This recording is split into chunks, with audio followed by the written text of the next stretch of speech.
Orang yang setiap hari kau hujat, bisa jadi adalah satu-satunya orang yang baik padamu. Kisah Rodic yang mengharukan. Dia yang paling saya benci adalah dia yang menyelamatkan saya. Selama Perang Dunia II, sebuah kamp konsentrasi Jerman menahan hampir 1000 tawanan perang Inggris, dan Rodic termasuk di antara mereka. Mereka harus menanggung siksaan tidak manusiawi dan kerja berat setiap hari dan diperlakukan bak binatang. Suatu hari, Nazi mengeluarkan pemberitahuan untuk merekrut pengemudi dari tawanan perang. Hampir tak ada tentara Inggris yang mau melakukan tugas ini karena mereka akan mengangkut sisa-sisa prajurit mereka. Tak disangka, Rodic berdiri. Sebelum ditangkap, Rodic bertugas sebagai pengemudi di Angkatan Darat Inggris. Dia memberi tahu Nazi bahwa dia akan melakukannya dengan senang hati. Keinginan Rodic tercapai dan menjadi pengemudi di kamp. Seperti halnya para petugas di kamp, dia menjadi kasar dan kejam. Ia tidak hanya berteriak kepada para tawanan perang, tetapi juga melemparkan mereka ke dalam truk meskipun mereka masih hidup. Lambat laun, rekan-rekan tentaranya menjadi jijik dan mulai membencinya. Mereka memperingatkan Rodic dengan berbagai cara. Di mata mereka, Rodic 100% adalah pengkhianat. Nazi semakin menyukai Rodic dan dia mendapatkan kepercayaan tinggi di kamp tersebut. Awalnya, tentara Nazi akan mengawal truk yang dikemudikan Rodic, tetapi kemudian, mereka mengizinkannya untuk pergi dan memasuki kamp dengan bebas. Saat tentara Nazi tidak melihat, para tawanan perang diam-diam menyerang Rodic dan hampir membunuhnya beberapa kali.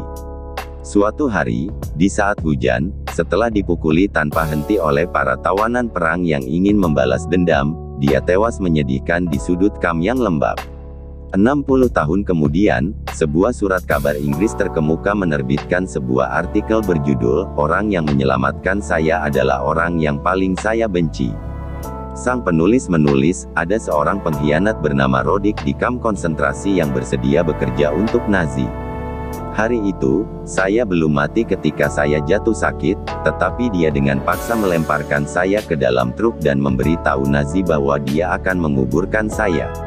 Namun, yang mengejutkan saya adalah ketika truk sudah setengah jalan menuju tujuannya, Rodic menghentikan kendaraan, menggendong saya, dan menempatkan saya di bawah naungan pohon besar. Meninggalkan saya beberapa potong roti coklat dan sebotol air, dia buru-buru berkata kepada saya, "Tolong datang untuk melihat pohon ini jika Anda selamat." Lalu, dia pergi dengan terburu-buru. Segera setelah menerbitkan cerita pendek itu, surat kabar tersebut menerima 12 telepon satu demi satu. Ke-12 penelepon itu, semuanya adalah veteran Perang Dunia II yang telah menjadi tawanan perang.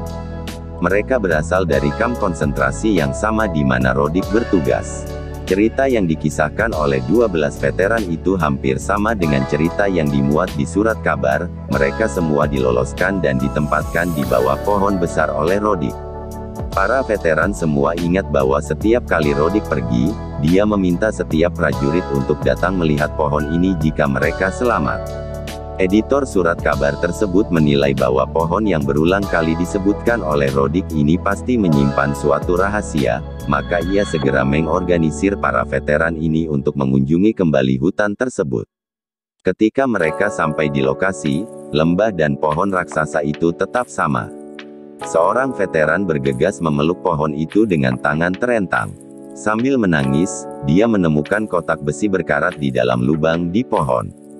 Membuka kotak itu, mereka menemukan buku harian compang camping dan banyak foto yang menguning dan berjamur.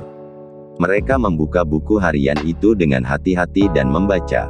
"Hari ini saya menyelamatkan sesama prajurit. Dia yang ke-28. Saya berharap dia bisa bertahan. Hari ini, 20 tentara lainnya tewas. Tadi malam, rekan-rekan tentara memukuli saya lagi. Tapi saya harus teguh dan tidak pernah mengatakan yang sebenarnya. Dengan cara ini, saya bisa menyelamatkan lebih banyak orang. Teman-teman terkasih, saya hanya punya satu harapan, jika Anda selamat, silakan datang untuk melihat pohon ini." Editor itu terdiam sejenak oleh emosi, dan mata para veteran sudah berurai air mata. Tak ada dari mereka yang tahu. Tak ada. Mereka akhirnya menyadari bahwa Roddick telah menyelamatkan keseluruhan 36 tawanan perang Inggris sebelum ia tewas dibunuh. Berhentilah berprasangka buruk, karena prasangka itulah yang akan membuatmu menyesal di kemudian hari.